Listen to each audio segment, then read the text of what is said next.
Assalamualaikum warahmatullahi wabarakatuh. Perkenalkan, saya Serling Mutia Ivanka dari jurusan Ilmu Administrasi Negara Universitas Islam 45 Bekasi. Di sini saya akan mempresentasikan materi yang berjudul Peta Kepemilikan Media Nasional. Di sini ada beberapa macam media, yaitu media internet, media televisi, radio, koran, dan majalah. Media adalah suatu alat perantara atau pengantar yang berfungsi untuk menyalurkan pesan atau informasi dari suatu sumber kepada penerima pesan. Secara etimologi, kata media berasal dari bahasa Latin, yaitu medius yang artinya tengah, perantara, atau pengantar. Istilah media pada umumnya merujuk pada sesuatu yang dijadikan sebagai wadah, alat, atau sarana untuk melakukan komunikasi. Dalam menjalankan usahanya, media atau pemilik media bersinggungan dengan kekuasaan. Para pemilik media kerap ditemukan sebagai elit-elit bisnis industri yang berhubungan erat dengan para elit pemegang kekuasaan. Ross Tapsell dari buku terbarunya yang mengatakan bahwa perusahaan-perusahaan media global belum mendominasi pasar Indonesia dan bukan pendorong utama industri di Indonesia. Sebaliknya, konglomerat media nasional yang punya kuasa dan pengaruh. Secara umum, suatu media memiliki fungsi yang sama. Beberapa di antaranya adalah: yang pertama, sebagai sarana informasi kepada masyarakat; yang kedua, membantu mengatasi keterbatasan ruang, waktu, dan daya indera; yang ketiga, sebagai sarana untuk mengekspresikan pendapat, ide, dan gagasan kepada khalayak; yang keempat, sebagai sarana untuk mendapatkan hiburan, relaksasi, dan pengalihan perhatian dari ketegangan sosial; yang kelima, sebagai sarana pendidikan bagi masyarakat secara umum dan bagi para siswa secara khusus; dan yang terakhir, sebagai sarana untuk melakukan pengawasan atau kontrol sosial bagi masyarakat. Kepentingan korporat mengambil alih dan terus mendominasi arus landscape media di Indonesia, menurut Merlina Lim. Konsentrasi kepemilikan ribuan media di tangan segelintir kecil pemilik adalah yang kini telah terjadi dalam industri media di Indonesia. Dalam istilah ekonomi, pola semacam ini disebut oligopoli. Dalam istilah yang lebih dikenal secara umum, kepemilikan yang dari hari ke hari yang makin terkonsentrasi ini disebut konglomerasi. Konglomerasi media adalah penggabungan perusahaan media menjadi saham yang lebih besar yang membawahi banyak media.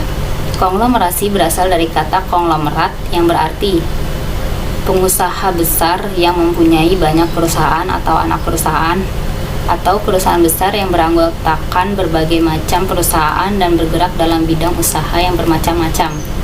Dengan demikian, konglomerasi media adalah perusahaan media atau korporasi media, media corporation, yang memiliki banyak anak perusahaan yang bergerak di bidang media massa. Pada dasarnya, praktik konglomerasi media adalah ketika perusahaan media saling bergabung menjadi perusahaan yang lebih besar yang membawahi banyak media, termasuk jenis-jenis media yang beragam sebagai bagian dari bisnisnya. Hal ini bisa dilakukan dengan cara membeli saham, joint venture atau merger, atau akuisisi, yaitu mengambil alih. Saat ini, kehidupan media massa atau pers terjadi tumpang tindih dalam hal kepemilikan. Kondisi ini diperparah dengan kenyataan bahwa pemilik media atau media owner juga sekaligus terjun sebagai politisi. Konglomerasi hanya dikuasai oleh segelintir pemilik. Konglomerasi ini sangat erat kaitannya dengan kapitalisme dalam bisnis, di mana masing-masing perusahaan media ini berusaha untuk menguasai sebanyak mungkin platform serta membangun ekosistem media, dari konten yang disajikan sampai dengan infrastruktur komunikasinya. Di sisi lain, dirasakan pula bahwa para konglomerat ini bukan hanya berpengaruh besar terhadap media, namun juga mulai terlibat dalam panggung politik dan ekonomi dengan memanfaatkan kekuatan medianya masing-masing. Konglomerasi media akan sangat berbahaya ketika telah bercampur dengan dunia politik. Para konglomerat media bekerja di balik layar yang bergerak dengan aksi saling dukung dan saling pukul. Publik disajikan dengan konten berita yang tidak berimbang dan diikuti kepentingan politik yang sangat kentara di dalamnya. Bahkan terkadang berita politik yang disajikan justru bukan fakta namun hanya opini semata. Implikasi nyata dari konglomerasi media adalah memperbesar gap antara si kaya dengan si miskin, di mana kehadiran televisi swasta sangat melayani kebutuhan kapitalisme global yang hendak menjadikan Indonesia sebagai pasar bagi produk impor. Televisi memberikan keuntungan besar melalui total belanja iklan yang menguasai pasar. Begitu pula dengan media lain. Meskipun keuntungannya tidak sebesar televisi, namun dengan konglomerasi ini tentu saja pusaran ekonomi berada di pihak mereka yang lebih besar. Dari hal-hal tersebut terlihat bahwa media global belum mendominasi pasar di Indonesia. Meskipun banyak yang sudah masuk, media global memang ada, akan tetapi belum mampu memberikan pengaruh besar di pasar Indonesia. Dengan konglomerasi yang diikuti latar belakang kepentingan tertentu, masih sulit untuk menjadikan media nasional menjadi media global. Tapsel membagi dua kelompok ini menurut jalurnya menuju titel konglomerasi digital, yaitu yang pertama lewat jalur televisi dan yang kedua lewat jalur media cetak. Menurut Tapsel, pada beberapa media, ketergantungan akan iklan dari pemerintah hingga 75%. Jadi, kalau pemerintah menghentikan iklan itu, mereka kemungkinan besar akan kolaps. Peta konglomerasi media di Indonesia. Konglomerasi media di Indonesia sudah, sedang, dan kemungkinan akan terus terjadi. Berikut ini peta konglomerasi media terkemuka dan terkini di Indonesia yang dikutip BBC Indonesia dari buku Media Power in Indonesia karya Ross Tapsel. Oligarchs, Citizen, and the Digital Revolution. Yang pertama ada Trans Group atau Citic Group. Pemiliknya yaitu Khairul Tanjung, didirikan pada tahun 1987. Grup Citic Corp terbagi menjadi 3 bisnis utama yang terkonsentrasi pada layanan finansial media, gaya hidup dan hiburan, dan sumber daya alam. Korporasi media ini terdiri dari Trans TV, Trans 7, Transvision, PT Indonesia Telemedia, CNN Indonesia, dan Detik.com. MNC Group. Yang kedua, pemiliknya yaitu Haritanu Sudipyo, didirikan pada tahun 1989. Media Nusantara Citra atau MNC Group ini terdiri dari Global TV, JTV, RCTI, MNC TV, Koran Sindo, Okezone.com, Sindonews.com, Satelit Indostar 2, Global Radio, MNC Trijaya Radio, Vision, dan Radio Dangdut Indonesia atau RDI.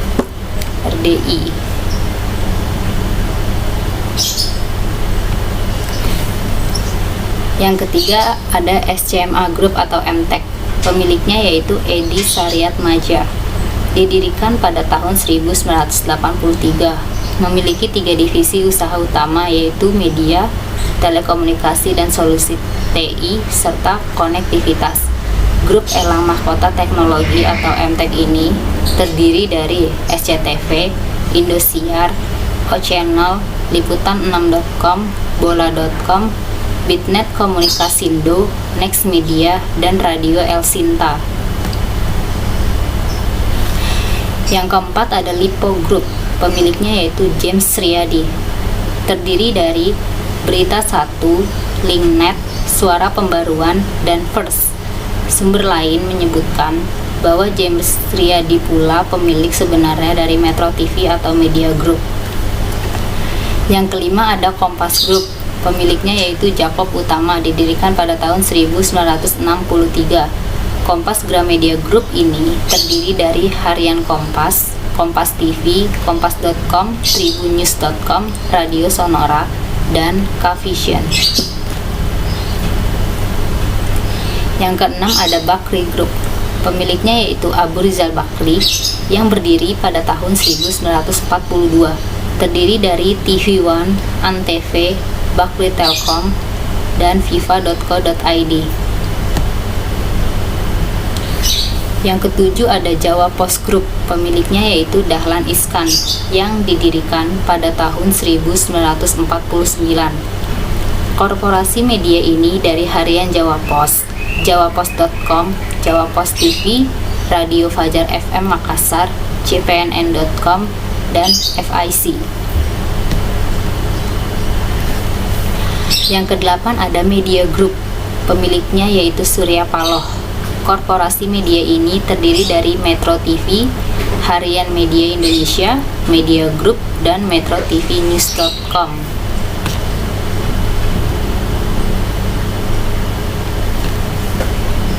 Selain kedelapan grup korporasi media atau konglomerasi media di atas, sebenarnya masih ada grup media lainnya di Indonesia, antara lain.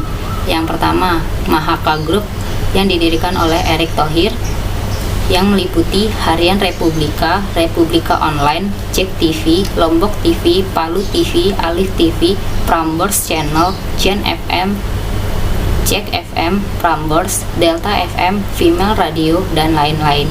Yang kedua, ada Media Bali Post Group atau kelompok media Bali Post yang didirikan oleh Satria Narada, yang meliputi balipost.com, Harian Bali Post, Bisnis Bali, Suara NTB, Bisnis Jakarta, Bisnis Bandung, Indonesia Network, Aceh TV, Bali TV, Bandung TV, Jogja TV, Semarang TV, Surabaya TV, Bali Radio, Suara Denpasar, dan lain-lain. Yang ketiga ada Tempo Media Group yang didirikan oleh Gunawan Muhammad, yang meliputi majalah Tempo, koran Tempo, Tempo.com, Tempo TV, kantor berita radio KBR 68H, dan lain-lain. Yang keempat ada Bisnis Indonesia Group R. Sukamdani S. Gito Sarjono, yang meliputi Harian Bisnis Indonesia, Radio Solo Pos 97,75 FM, Harian Jogja, Radio Star FM Jogja, dan lain-lain.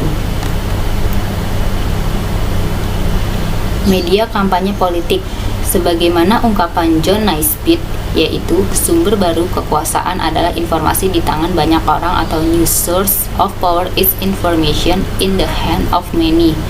Konglomerat yang menjadi pemilik, bos atau pemimpin kelompok media tersebut pun satu persatu bermain politik atau menjadi politikus. Bos Media Group Surya Paloh mendirikan Partai Nasdem. Bos MNC Group Haritanu Sudipyo tak mau kalah. Ia pun mendirikan Partai Perindo.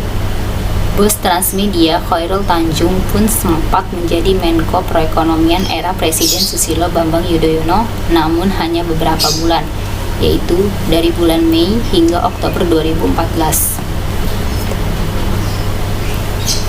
Bisnis yang makin terkonvergensi ke digital. Menurut Tapsel, para konglomerat media cenderung mengembangkan model bisnis konglomerasi digital yang hampir sama, yaitu berusaha menjadi perusahaan media multiplatform, dan untuk mencapai hal itu, mereka memusatkan produksi berita mereka. Hal ini sudah ditunjukkan Citicorp. Mengutip Tapsel, Ishadi SK, saat itu komisaris Citicorp, berkata bahwa detik.com bukan cuma dijadikan pusat berita transmedia, tapi jadi pusat bisnis. Jurnalisme adalah taruhannya. Rencana bisnis masing-masing perusahaan media di Indonesia menurut Tapsel adalah sebangun, yaitu merebut audiens Indonesia lewat sebanyak mungkin platform. Mereka juga membangun ekosistem media, dari konten hingga infrastruktur komunikasi. Dengan demikian, menurut Tapsel, akan sulit bagi media baru, terutama yang berbasis online, untuk bertahan dan punya bisnis yang berkelanjutan jika tidak bergabung dengan konglomerasi tersebut. Penelitian Merliana Lim dan Ignatius Haryanto menunjukkan betapa para pemimpin perusahaan ini bukan cuma punya pengaruh pada landscape media, tapi juga keterlibatannya pada panggung politik dan ekonomi Indonesia membuat kualitas jurnalisme memang jadi taruhannya.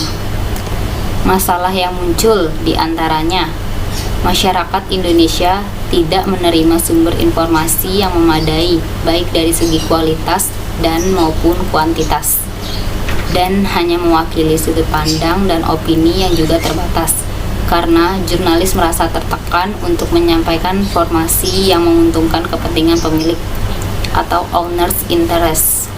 Yang kedua, konglomerasi media di Indonesia juga mengarah pada kontrol politik yang tidak proporsional.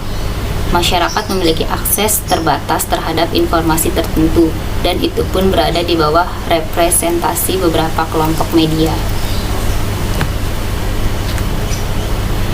Yang ketiga, konglomerasi media juga mengubah wajah kebebasan media dan kebutuhan informasi publik menjadi kebebasan menguasai pasar media. Dalam hal ini, publik hanya dilihat sebagai pasar semata atau market, atau juga sebagai konsumen, bukan sebagai warga negara yang sah yang memiliki hak atas informasi yang benar, jujur, netral, dan objektif. Yang keempat, pemusatan bisnis media yang mengarah pada persaingan yang tidak sehat antara tokoh-tokoh di belakang layar atau pemilik, membuat konten siaran atau pemberitaan pers menjadi subjektif dan syarat kepentingan. Hal ini juga berkaitan dengan konten atau isi berita yang menguntungkan dan mempopulerkan citra atau image pemilik, dan tentunya hal semacam ini bertabrakan dengan prinsip media yang harusnya menjadi lembaga yang independen, jujur, objektif, serta netral. Yang kelima, tidak ada keberagaman kepemilikan, diversity of ownership, dan keberagaman isi siaran, diversity of content, akan membuat penyeragaman opini publik. Yang keenam, lebih jauh penyeragaman opini dan kekuatan bisnis politik oleh kekuatan media yang dominan akan mengancam kebebasan pers dan demokratisasi media. Sekian presentasi dari saya, kurang lebihnya mohon maaf. Assalamualaikum warahmatullahi wabarakatuh.